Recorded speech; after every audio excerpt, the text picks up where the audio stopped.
ರಾಮನಗರದಲ್ಲಿ ಪೊಲೀಸರ ವಿರುದ್ಧ ವಕೀಲರು ಅಹೋರಾತ್ರಿ ಧರಣಿಯನ್ನ ನಡೆಸ್ತಾ ಇದ್ದಾರೆ. ಇದೀಗ ಗಲಾಟೆ ಪ್ರಕರಣ ಒಂದರಲ್ಲಿ ವಕೀಲರ ಮೇಲೆ ಸುಳ್ಳು ಎಫ್ಐಆರ್ ಹಾಕಿದ್ದಾರೆ ಅನ್ನೋ ಕಾರಣವನ್ನ ಮುಂದಿಟ್ಕೊಂಡು 40 ವಕೀಲರ ಮೇಲೆ ಎಫ್ಐಆರ್ ಅನ್ನ ಹಾಕಿರೋದನ್ನು ಖಂಡಿಸಿ ವಕೀಲ ಸಂಘದಿಂದ ಪ್ರತಿಭಟನೆ.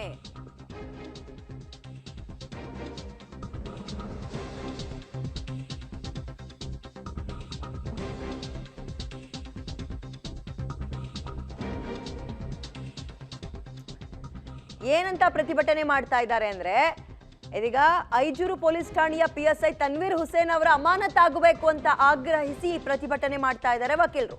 DC ಮತ್ತು SP ಮನವಿಗೂ ಬಗ್ಗದೆ ಅಹೋರಾತ್ರಿ ಪ್ರತಿಭಟನೆಯನ್ನ ಮಾಡ್ತಾ ಇದ್ದಾರೆ. DC ಕಚೇರಿಯ 2 ಗೇಟ್ಗೆ ಬೀಗ ಹಾಕಿ ಪ್ರತಿಭಟನೆ ಮಾಡ್ತಾ ಇದ್ದಾರೆ. DC ಕಚೇರಿ ಮುಂದೆಯೇ ಹಾಸಿಗೆ ಹಾಕಿ ಅಂದ್ರೆ ಅಹೋರಾತ್ರಿ ಧರಣಿ ಅಲ್ಲೇ ಮಲಗಿದ್ದಾರೆ. ಇವತ್ತು ಮನೆಗೂ ಹೋಗಿಲ್ಲ, ವಿತ್ ಯೂನಿಫಾರ್ಮ್ ಗಮನಿಸ್ತಾ ಇದ್ದೀರಿ.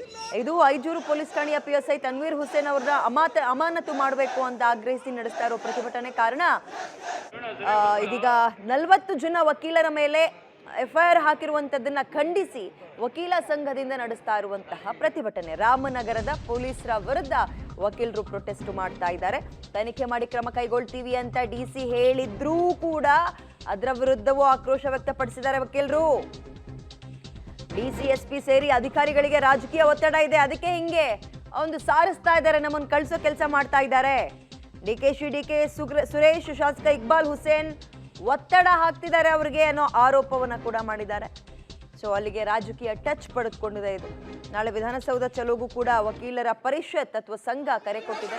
ಈ ವೇಳೆ ಏನೇ ಸಮಸ್ಯೆ ಆದರೂ ಅದಕ್ಕೆ ರಾಮನಗರದ ಜಿಲ್ಲಾಡಳಿತವೇ ಹೊಣೆ ಅಂತ ಹೇಳೋದ್ರ ಮುಖಾಂತರ ವಕೀಲ ಪರಿಷತ್ ಅಧ್ಯಕ್ಷ ವಿಶಾಲ್ ರಘು ಹೇಳಿಕೆಯನ್ನ ಕೊಟ್ಟಿದ್ದಾರೆ. ಇದೀಗ ಅಲ್ಲಿನ DC ಅವಿನಾಶ್ ಮೆನನ್ ರಾಮನಗರದವರು ನಿಮ್ಮ ಮನವಿ ಏನು, ಆಕ್ರೋಶ ಯಾಕೆ ಅಂತೆಲ್ಲ ಕೇಳಿದ್ದಾರೆ DC ಮತ್ತೆ SP ಇಬ್ರು ಕೂಡ. ಆದ್ರೂ ಇವರು ಅದಕ್ಕೆ ಬಗ್ತಾ ಇಲ್ಲ, ಅಹೋರಾತ್ರಿ ಧರಣಿಯನ್ನ ಮಾಡಿದ್ದಾರೆ. ಜೊತೆಗೆ ಇದಕ್ಕೆ ರಾಜಕೀಯ ಟಚ್ ಕೂಡ ಸಿಕ್ಕಿದೆ. DCಗೆ ಮತ್ತೆ SPಗೆ ಇವರೆಲ್ಲರಿಗೂ ರಾಜಕೀಯ ನಾಯಕರು ಒತ್ತಡ ಹಾಕ್ತಾ ಇದ್ದಾರೆ ಅಂತ ಹೇಳಿ ಕೆಲ ನಾಯಕರ ಹೆಸರನ್ನು ಕೂಡ ಹೇಳಿದ್ದಾರೆ, ಬಹಿರಂಗಪಡಿಸಿದ್ದಾರೆ. KPCC ಅಧ್ಯಕ್ಷರು ಮತ್ತು ಉಪಮುಖ್ಯಮಂತ್ರಿಗಳು DK ಶಿವಕುಮಾರ್, ಸಂಸದ DK ಸುರೇಶ್, ಶಾಸಕ ಇಕ್ಬಾಲ್ ಹುಸೇನ್ ಅವರ ಒತ್ತಡ ಇದೆ ಇವರಿಗೆ ಅನ್ನುವ ಹೆಸರನ್ನ ಅಥವಾ ಆರೋಪವನ್ನ ಮಾಡೋದ್ರ ಮುಖಾಂತರ ತಮ್ಮ ಆಕ್ರೋಶವನ್ನ ವ್ಯಕ್ತಪಡಿಸಿದ್ದಾರೆ. ಸರ್, ಅವ್ರಿಗೆ ಇನ್ವೆಸ್ಟಿಗೇಷನ್ ರಿಪೋರ್ಟು ಬೇಕಾಗಿಲ್ಲ. ಇನ್ವೆಸ್ಟಿಗೇಷನ್ ರಿಪೋರ್ಟು ತಗೊಳ್ಳೋಕ್ಕೆ 6ನೇ ತಾರೀಕು ಆಗಿರೋದು, ಇವತ್ತು 19ನೇ ತಾರೀಕು. ಇನ್ವೆಸ್ಟಿಗೇಷನ್ ರಿಪೋರ್ಟ್ ಎಲ್ಲ ಇದೆ. ಇಲ್ಲಿ ಜಿಲ್ಲಾಡಳಿತ ಕುಸ್ತಿದೆ. ಇಲ್ಲಿ ಅವರು ಯಾರ್ದೋ ಒತ್ತಡಕ್ಕೆ ಬಂದು ಇನ್ವೆಸ್ಟಿಗೇಷನ್ ಮೇಲೆ ಆಗ್ತಾ ಇದ್ದಾರೆ ಅಷ್ಟೇ. ಇನ್ವೆಸ್ಟಿಗೇಷನ್ ಆಗುವಂಥದ್ದಲ್ಲಿ ಏನೂ ನಡೆದಿಲ್ಲ. ಓನ್ಲಿ CCTV ಫುಟೇಜಸ್ಸು, PSIದು ಏನು ಕಾಲ್ ರೆಕಾರ್ಡ್ಸ್ ತೊಗೋಬೇಕಿತ್ತಷ್ಟೇ. ಅದೆಲ್ಲ ಮೊದಲನೇ ದಿವಸನೇ ಸಿಕ್ಕಿದೆ. ಇಷ್ಟು ಜನ 3,500 ಜನ ಕರ್ನಾಟಕ ರಾಜ್ಯದಿಂದ ಬಂದು ಇಲ್ಲಿ ಈ ಒಂದು ನ್ಯಾಯಕ್ಕಾಗಿ ಹೋರಾಟ ಮಾಡಿದ್ರು ಕೂಡ ಇವರು ಏನು ಮಾಡಿದ್ರು ಕೂಡ DCಗೆ ಆದೇಶ ಮಾಡೋಕ್ಕೆ ಬಿಡ್ತಾ ಇಲ್ಲ. ಹಾಗಾಗಿ ನಾವು ಅಹೋರಾತ್ರಿ ಇವತ್ತು ಕೂಡ ಇಲ್ಲೇ ಮಲ್ಕೊಳ್ಳೋದು ಅಂತ ಡಿಸೈಡ್ ಮಾಡಿದ್ದೀವಿ. ನಾನು ಫೈಲು ಇದು ಎಲ್ಲವೇ ನೋಡಿದ್ದೇನೆ. ಇನ್ವೆಸ್ಟಿಗೇಷನ್ ಇಸ್ ಆನ್ ಗೋಯಿಂಗ್, ಅದಕ್ಕೆ 2 ಮಾತಿಲ್ಲ. It is not complete.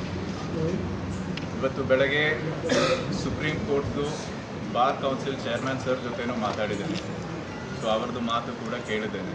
ನನ್ನ ಬೇಡಿಕೆಯೂ ಅದೇನೇ ಇದ್ದು ಮಾತಾಡಿದ್ದೇನೆ ಅವರ ಜೊತೆ. ಸರ್ ಸ್ಪೀಚಲ್ಲಿ ಹೇಳೋ ಪ್ರಕಾರ we will have to finish it quickly, ಬೇಗ ಮುಗಿಸ್ಬೇಕು. ಏನಾದರೂ ತೀರ್ಪಿದ್ರೆ ಬೇಗ ಮಾಡಬೇಕು. ಅದಕ್ಕೆ ನಮಗೆ ಮಾಹಿತಿ ಬೇಕು. ನಾನು ಹೇಳೋ ಪ್ರಕಾರ ಫೈಲ್ ಇನ್ಕಂಪ್ಲೀಟ್ ಇದೆ. We will need time to clear it. Sir ಹೇಳೋ ಪ್ರಕಾರ ಮತ್ತೊಮ್ಮೆ I have decided that police should get at least 2 days to finish this investigation. Investigation ಆದ ನಂತರ ರಿಪೋರ್ಟ್ ಸಿಗುತ್ತೆ. ರಿಪೋರ್ಟ್ ತಗೊಂಡ ಮೇಲೆ we will take action base